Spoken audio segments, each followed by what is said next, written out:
What's up, and welcome in to DNVR Bets Daily. RK and Hank riding with you today as we look at Hank. This might be the best slate I've seen all year. Really? I mean, it's a pretty good slate. It kind of got destroyed for me, though, when Colorado doesn't get to play USC. Like, that was what I was so excited about. Like, I had before I left, put so much money on them plus 13.5 points. It's like, oh, this is a lock. And then again, same thing that happened with Air Force. Same thing that happened to me with that Baltimore-Pittsburgh game. It's just over and over and over again. My favorite bets have just been called off, and I'm kind of in a dark place because of it. Yeah, that's fair, but we'll get to the CU line because I know you liked the plus 13.5. I like what it is now, like significantly more. So we'll get around to that here in a second. First, I want to tell you why I'm wearing sunglasses because I absolutely dominated the slate yesterday. I was actually, I feel a little bit bad. I don't even know if I deserve to have these graphics being put up right now because I didn't exactly go the way of what we talked about on the show. I did obviously have the Texans, which was an easy one. I didn't end up betting on the Cowboys, which thankfully. But what did really hit for me was player props. I hit Will Fuller over on catches. Had to do it in honor of being so full on Thanksgiving. Had to go with Fuller. And I hit CeeDee Lamb over on catches. That was easy money.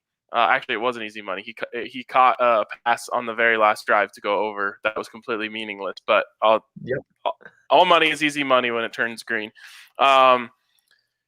And yeah, so the combination of that and plus the free money that DraftKings gave us with the free $25 if anyone scores a touchdown, and you couldn't get it. I didn't get it. No, I had my $25. I had put right. Available. I put $25 on that Steelers-Ravens game. I land in Montana, figure out what's going on, and everything's getting canceled. And I get the notification like, oh, but don't worry, you're going to be able to do this for some other game.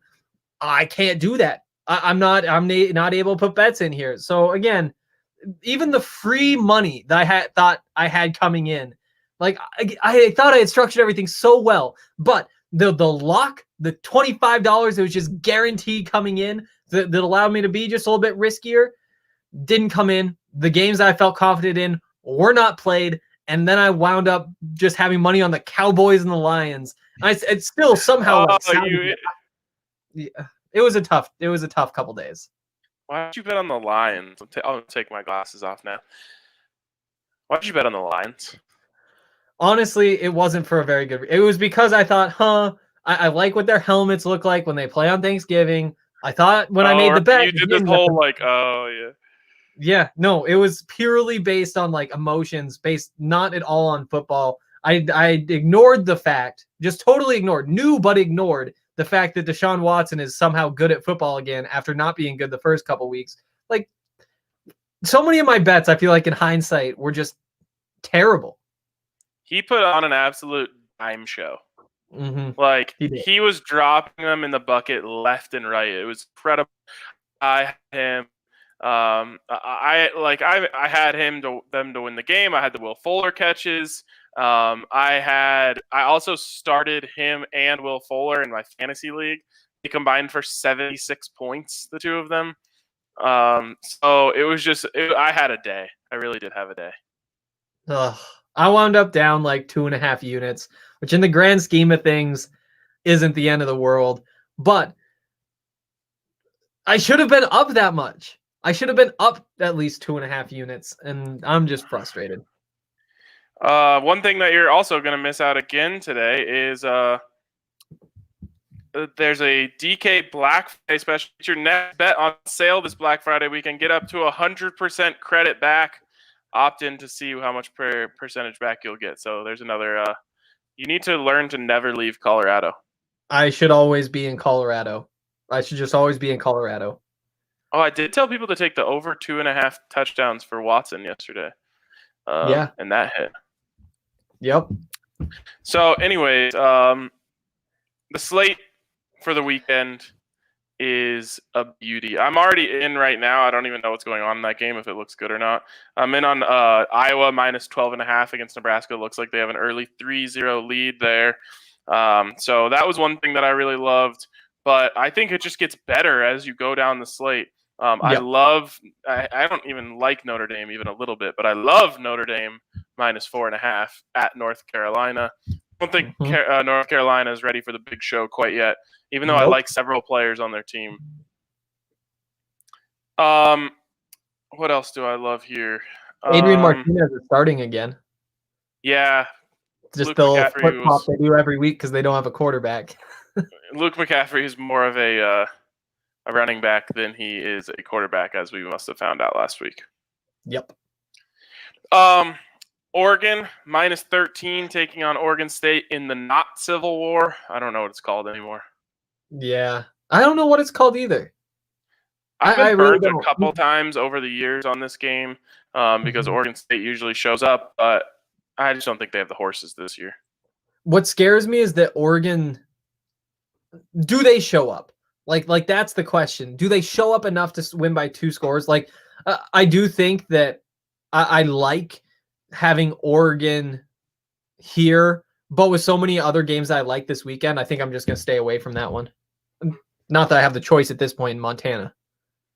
Yeah, you're in full stay away mode. Did you put down any early money on these games? On any college games? That's the Buffs. Yeah, the Buffs was the big one, but I also hit the Notre Dame one.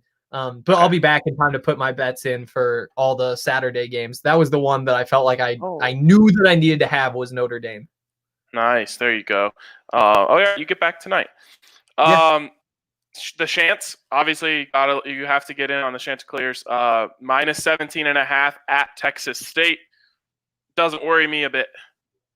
Yeah, I mean, the game last week for the Chants was a little bit close. App State was competitive.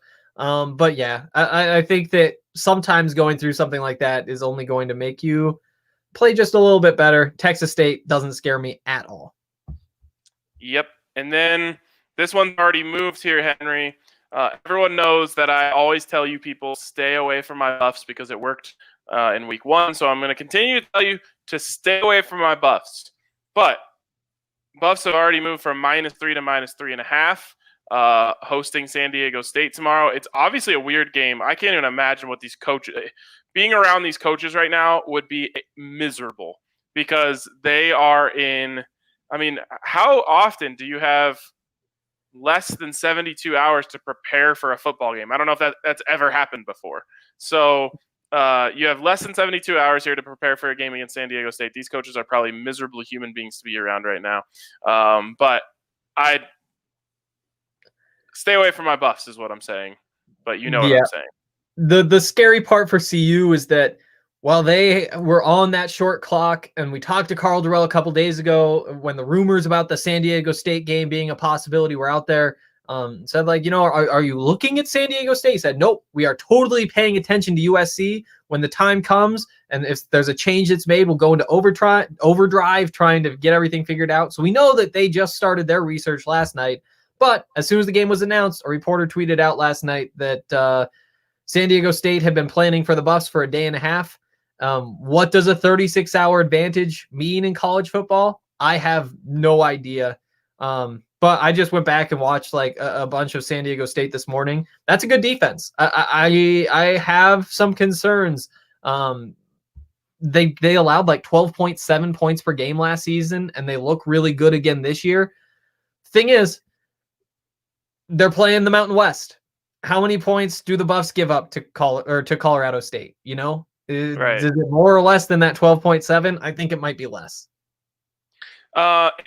They've taken some L's though this year to some not so great teams. Yeah, I mean they play in the Mountain West. If they're taking L's, they're taking L's from some not so great teams. But yeah, they changed quarterbacks last week and still lost to Nevada. I like the Buffs here. I like the Buffs -3.5. And even if that line got up to like 5.5, 6.5, I still think it'd be pretty juicy.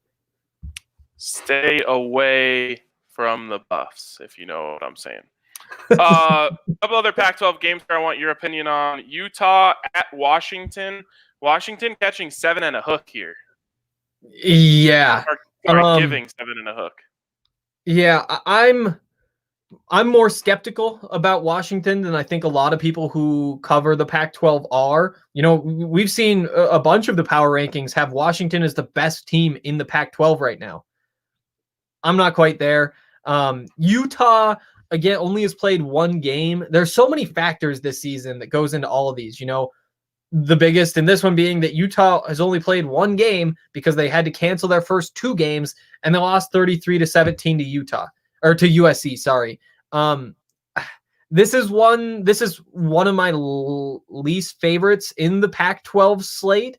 Although I do think that Washington -7 is probably the way to go if you want action. What I really like though is Arizona plus 10.5 against UCLA. UCLA looked nice last week, but we saw them against Colorado. We know what they are. Arizona, it's only a matter of time before that offense really gets going with Grant Gunnell at quarterback, Gary Brightwell at running back. 10.5 points they should be able to cover. I think keeping it within single digits is a very reasonable expectation. That's what I was going to say, is that UCLA should not be 10.5 point favorites against anyone. Nope, they shouldn't.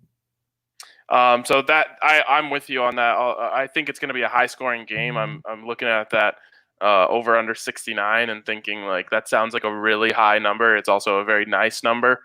But I just think this could be one of those ones where there's like 70 points in the third quarter that have been scored. Yeah, seriously. These Pac-12 games have just been so weird. And the 6 o'clock start, it's the closest thing we get to Pac-12 after dark this week. I think expecting that to be one of the higher scoring ones is a good take. Yeah. I think that's going to be a big score. All right. Anything else in college football that you want to touch on before we move into this fantastic NFL slate? Texas A&M -14.5. I do like that. Northwestern -13 against Michigan State. I like that as well. Michigan State is not good. And outside of that, there isn't too much else that I'm in love with. All right, cool. Let's move on to this NFL slate. But first, I want to tell you about DraftKings Sportsbook, where you can get in on all this action, all the amazing promos, all the amazing props. It's all at DraftKings Sportsbook, America's top-rated sportsbook app. When you go into the App Store and download the DraftKings Sportsbook app, you can get a sign-up bonus up to $1,000 when you use the code DNVR. There was that amazing double your money prop that you see on the screen here, but of course that game was canceled. It moved it to Cowboys and Washington football team, which also hit. And while you can't get in on that anymore, there's always great stuff like this at DraftKings Sportsbook. So make sure you go check it out. Make sure you use that code DNVR when you sign up and get in on that sign-up bonus up to $1,000. Of course, you must be 21 or older, Colorado only. Bonus comprised of a first deposit bonus and a first bet match, each up to $500. Deposit bonus requires a 25x playthrough and restrictions to apply. See DraftKings.com/sportsbook for details. And if you have a gambling problem, call 1-800-522-4700. All right, let's dive into this NFL slate. I am worried about how much I like this slate. You know, sometimes you think everything's perfect, and it doesn't end up being perfect. But I just see winners all over the board. Mm-hmm. Start with Dolphins at Jets. Dolphins only giving 7. Seems like easy money to me. I totally agree. Okay, let's go on to Cardinals at Patriots. Cardinals only giving 1.5. Feels like easy money to me. Yep. I agree there. I'm a little bit more nervous about this one. Like, I think there are 5 games probably that I like better than this one. But yeah, Arizona -2, that should be, or 1.5, that should be good. While I'm talking about the games that sound like easy money, I'll just go through them, and then we can talk about some of the other games. Chiefs at Buccaneers, only giving 3.5. Feels like easy money to me. Yep. Unfortunately, well, we'll save that one for Monday, but I think there's another easy money game out there. Those are the ones that I adore. Let's get to the ones that I like. Raiders at Falcons, only giving 3. I really like road dogs this week. I'm seeing, or actually road favorites That's what I really like, which is a dangerous place to be. And I already know, like, I'm setting myself up for failure here, but I really do like road favorites this week. Well, I mean, it's the Raiders, and like they're going to play at Atlanta, which has been just like the home of nightmares for the Falcons. Like, it's not like they have a great track record playing at home. Yep. I can't believe I'm saying this. I actually might move this to the love side of things, but I'll keep it in the like side of things just because of the team it is. I really like Giants -6 at Cincinnati. Ooh, I like that. I do like that. I don't love it though. It's Brandon Allen starting at quarterback for the Bengals. Okay, I might love it.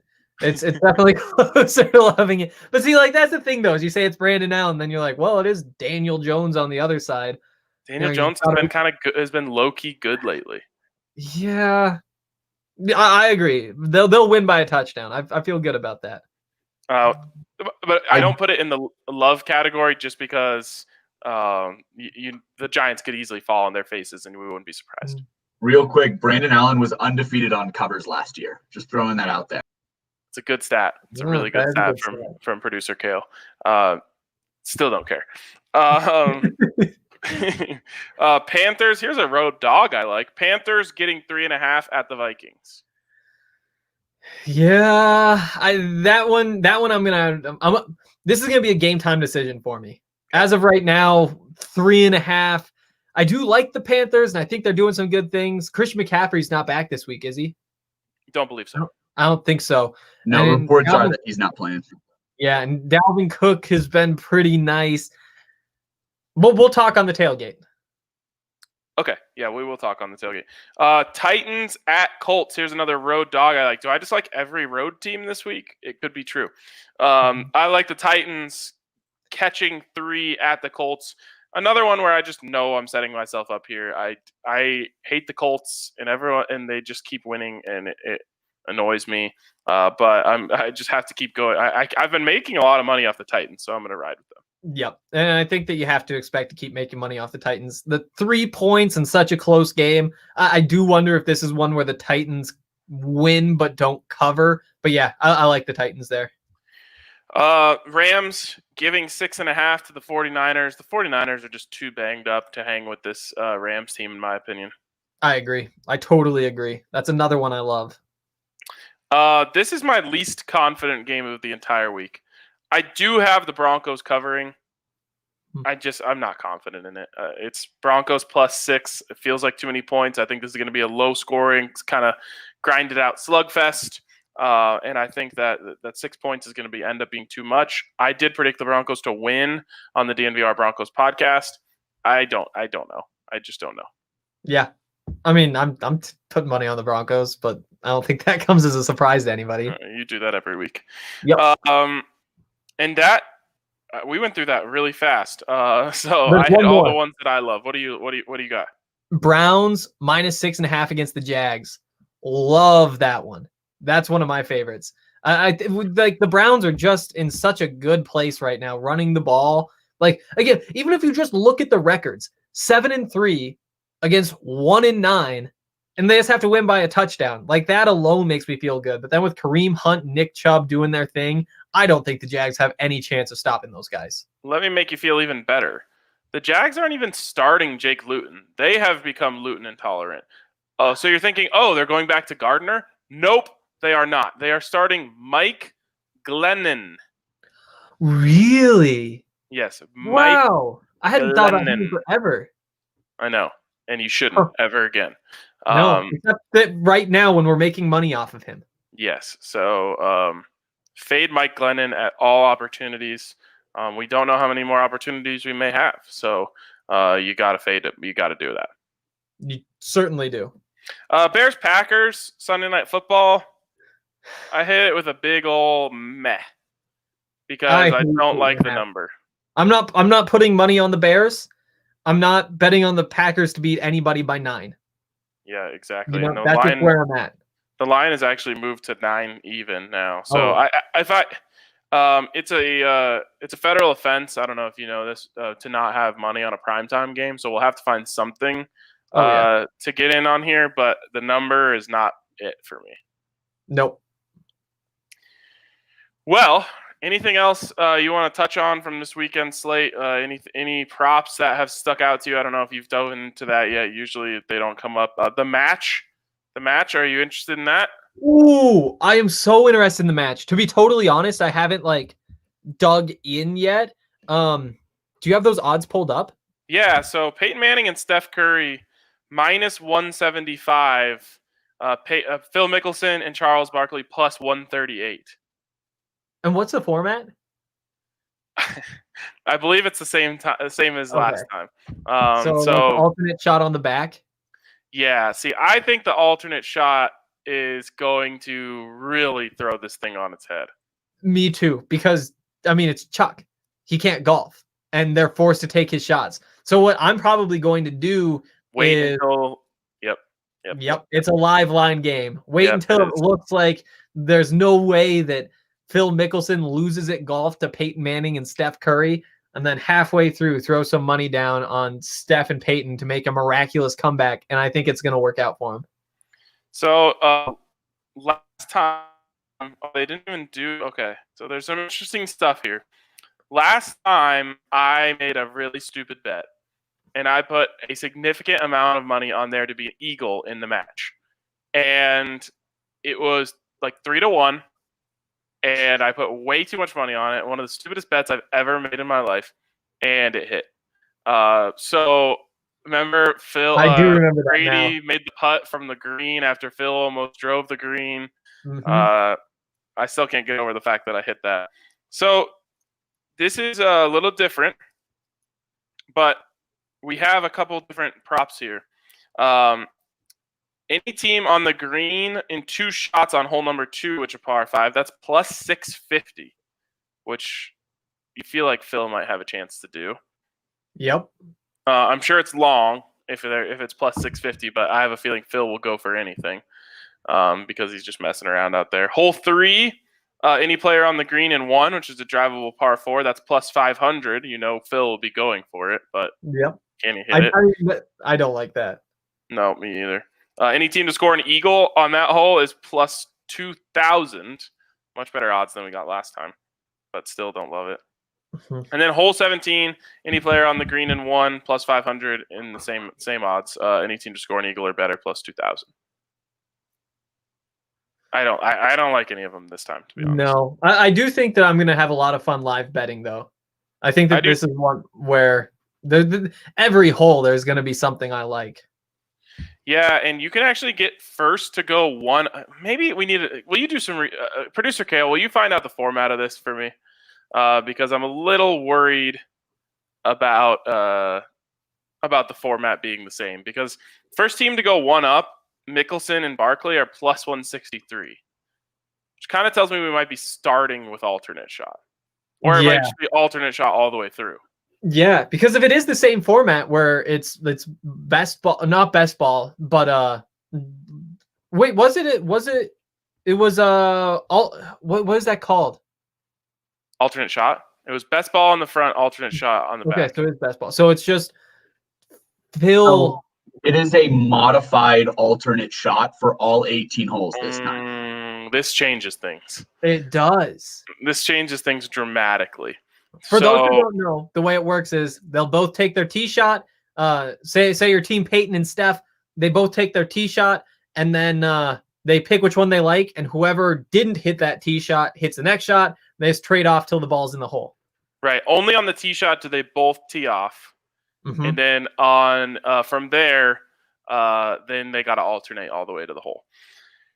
Because of this, I go back to Manning and Curry minus 175, and I just say, yeah, you probably just need to take this. Yeah, but at the same time, it's so hard to bet against Phil Mickelson. He's going to be in so many bad situations. Like Phil Mickelson can rescue maybe that's going to be their plan. Phil Mickelson can rescue anything from the fairway. So if they're ever in the fairway, then they have a chance. With Barkley's tee shot, if they're in the fairway, then they have a chance to win the hole. A very good chance. But I just do not trust him. Also, the pressure's on. Like, Mr. G here in the comments said, like, Barkley got better. When the pressure's on, national TV, he's still going to be better? I don't know. Yeah, especially when, like, Steph and Peyton are, like, scratch golfers. Right. His problem is the yips, which is a pressure thing. Yeah. Yeah. I mean, I have no faith in Charles Barkley to look anything close to respectable. Yeah. I mean, maybe he looks better than Tom Brady, but that's a low bar. I don't even think that happens. Yeah. So I kind of like the minus 175. You hate giving up that much value, but I think it might end up being free money. Yeah, I think so too. Maybe not free money, but money nonetheless. Yeah, sure. Money. It's not free money. It's just money. Okay. As far as anything else, make sure. Oh, we had a question here. Any odds boosts? So let's check that out real quick. Looking at the odds boosts, Chiefs, Saints, and Rams all to win plus 220. That's boosted up from plus 190. It's tempting. I mean, I think the Chiefs and Rams feel like locks to me. The Saints against the Broncos. I mean, yeah, I don't think that's a lock. No, I don't think it's a lock either. Especially, I mean, the Saints, they haven't beaten the Broncos since like 94 or something crazy like that. So, I mean, that's the way all these boosts work. It's the same thing where Jets, Jags, and Bengals, where it's like, I don't like them. They always throw in something you don't like. Oh, Jets, Jags, and Bengals all to lose. I kind of like that one. Minus 180. I like that one. I think I will take that actually. It's kind of nice. I mean, it's an easy like little parlay to put together. It is. Get it boosted. Couple ones from the match here. Charles Barkley to hit it in the water on hole 6 plus 170. I'm sure you have to drive it over water. We don't know enough. I like that. Charles Barkley to hit the fairway on the first hole plus 230. There's part of me who likes this. Yeah. Yeah. I mean, Chuck got better. Like, did he get better enough to hit a fairway on his first time playing in like national TV and something competitive and who knows how long? I just feel like Phil's going to have a strategy on this, which is like just like hit an iron into the fairway and I'll take us home from there. Yeah. Yeah. I don't know. I think I'm just going to have so much fun watching that all of these odds boosts, especially on the fun stuff like Chuck to hit in the water on hole 6. That'd be a lot of fun to sit there and watch. It would. Mickelson and Barkley to win hole 1. Ties are a loss. Plus 330. Don't love it. No. So, yeah, I guess we're not. The one odds boost that we really like, Jets, Jags, Bengals, all to lose. You're obviously a little worried about the Giants, but what can you do? Yeah. And I think you're worried about it, but we both said we like that side of it anyway. So might as well take it. And I guess we're just finding out that Tua is questionable to play on Sunday, which obviously would make us come back a little bit off of that. But actually, no, it doesn't change anything for me. Ryan Fitzpatrick plays, they're still going to crush the Jets. Yeah. Honestly, I might even like that better. Not kidding. Yeah. So anyways, forget everything I just said.